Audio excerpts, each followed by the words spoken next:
Good morning, students. Welcome to my class.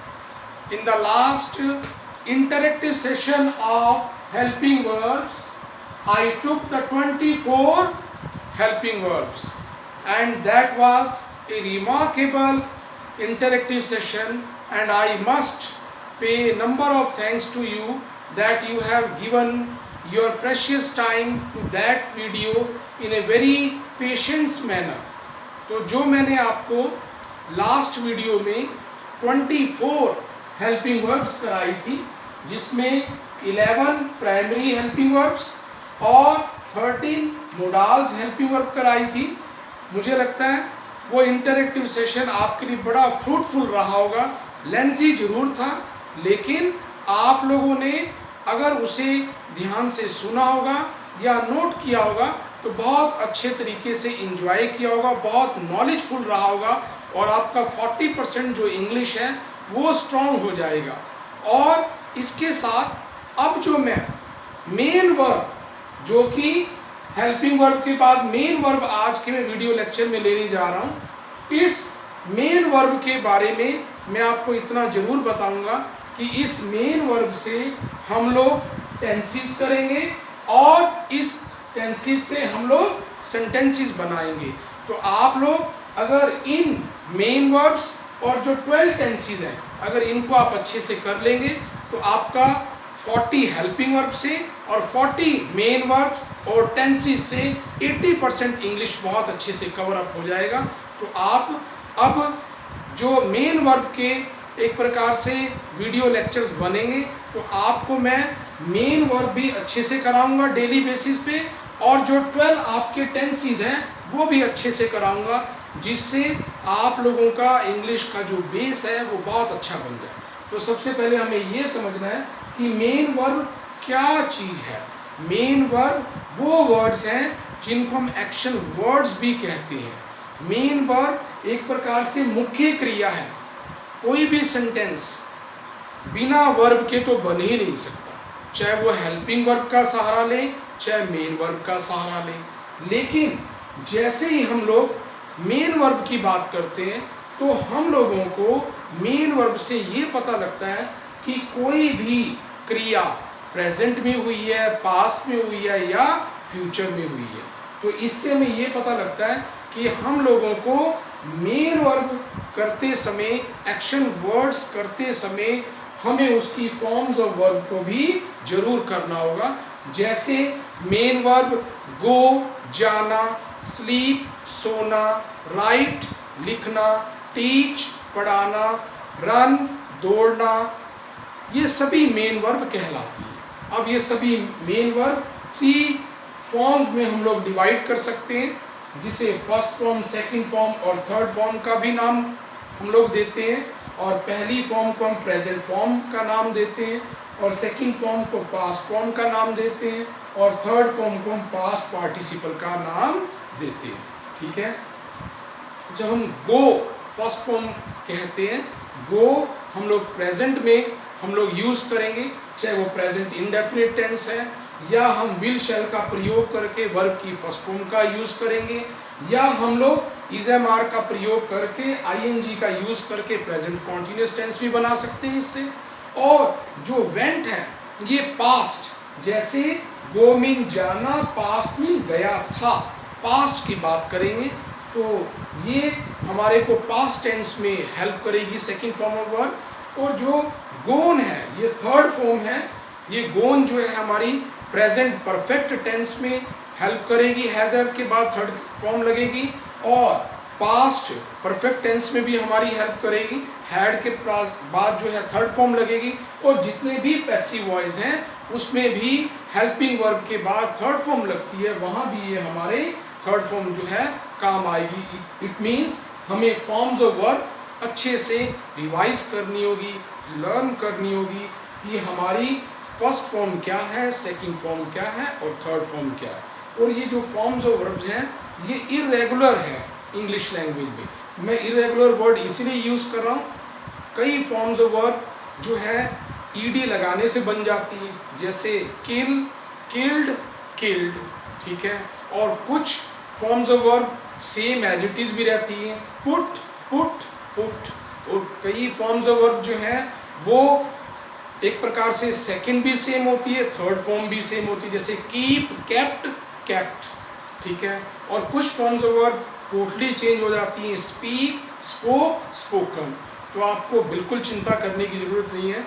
मैं daily basis पे जिस प्रकार से हर वीडियो लेक्चर में टेंसेस को लूँगा, जैसे 12 टेंसेस हैं, तो 12 वीडियो लेक्चर में मैं आपको मेन वर्ब भी रिवाइज कराता रहूँगा और उसके साथ साथ मैं टेंसेस का जो आप लोगों को बहुत अच्छे तरीके से मदर टंग के रूप में एक बाइलिंगुअल मेथड से, ट्रांसलेशन मेथड से समझाता रहूँगा कि इसका हिंदी में क्या पहचान है, इंग्लिश में क्या पहचान है, ठीक है। अब बिल्कुल चिंता करने की ज़रूरत नहीं है। तो अभी आपने मेन वर्ब के रूप में जाना।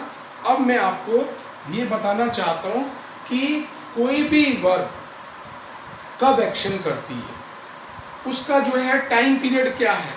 तो टेंस जो है हिंदी में काल कहलाते हैं। अब काल का मीनिंग है कि हमारे पास कोई भी क्रिया प्रेजेंट टेंस के रूप में, प्रेजेंट काल के रूप में, वर्तमान काल में हुई है, कोई भी क्रिया पास्ट टेंस के रूप में, भूतकाल के रूप में हुई है, कोई भी क्रिया फ्यूचर टेंस के रूप में, एक प्रकार से भविष्य काल के रूप में हुई है, ये हमें जानना बहुत ज़रूरी है।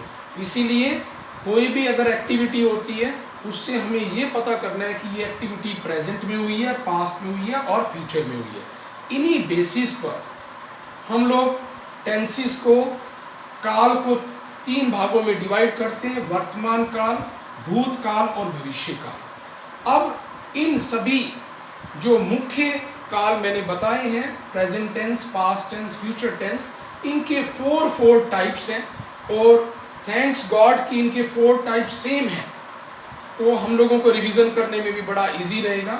ये कौन कौन से हैं?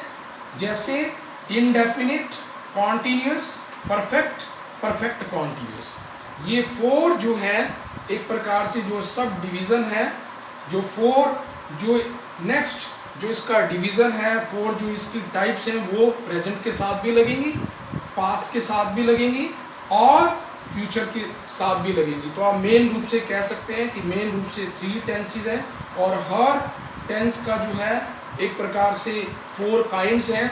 और हम लोग कहेंगे कि जैसे अगर प्रेजेंट के 4 टाइप्स हैं, पास्ट के 4 टाइप्स हैं और फ्यूचर के 4 टाइप्स हैं, तो टोटल जो है 12 टेंसेस बनते हैं। अब मैं आपको थोड़ा सा रिवीजन के रूप में बता भी देता हूँ कि किस प्रकार से हम 12 टेंसेस को रिवाइज करेंगे। Present indefinite tense, present continuous tense, present perfect tense, present perfect continuous tense. इसी प्रकार ये 4 टाइप जो है पास्ट के साथ भी हम लोग एडजस्ट करेंगे। Past indefinite tense, past continuous tense, past perfect tense, past perfect continuous tense. अब इन्हीं को हम फ्यूचर के साथ भी ऐड करेंगे।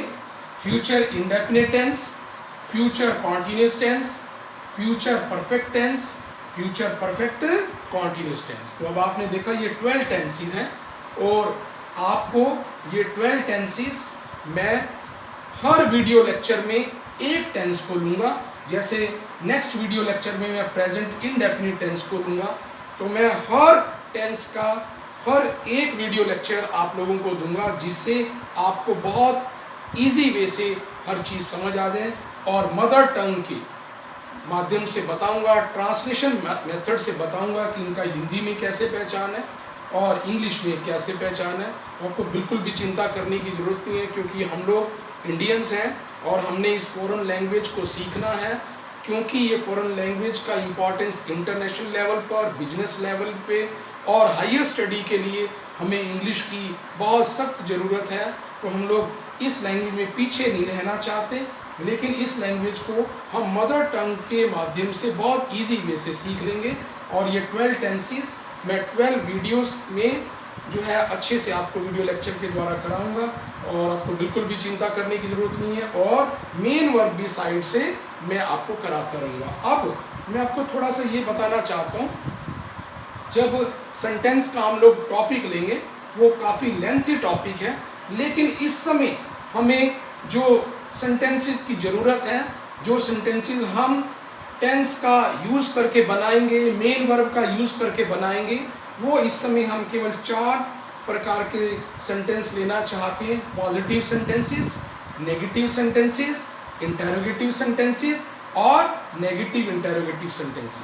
तो आज आपने बहुत अच्छे से वीडियो लेक्चर में समझा कि हम लोगों को मेन वर्ब अच्छे से समझनी है, उसकी 3 फॉर्म्स अच्छे से रिवाइज करनी है।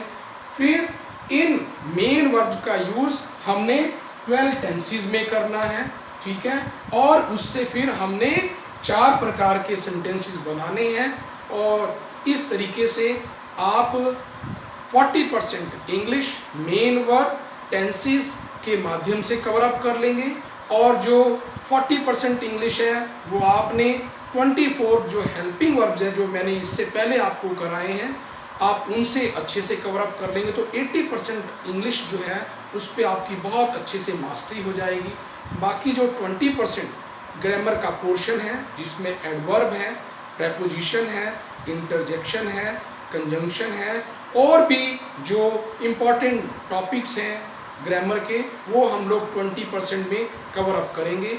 और एक दिन ऐसा आएगा कि हम बहुत अच्छे तरीके से राइट करेंगे, बहुत अच्छे तरीके से कम्युनिकेट करेंगे, बहुत अच्छे तरीके से किसी की इंग्लिश को अंडरस्टैंड करेंगे और हमारा जो रीडिंग पार्ट है, प्रोनाउंसिएशन पार्ट है, वो भी बहुत अच्छे से रहेगा।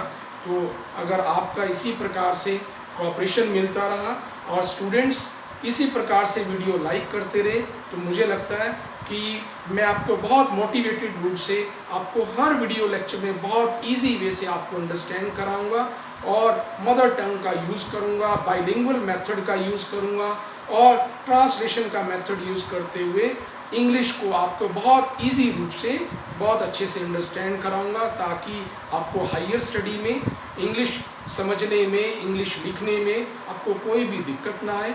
एक ऐसा समय आए कि with the help of this grammar you can write in English very well, you can speak in English very well. This is my ultimate aim to teach my students in a better way, in a better understanding should be developed about this language. Thank you very much. आज का video lecture मैं यहीं finish करता हूँ। Have a nice day. Thank you very much.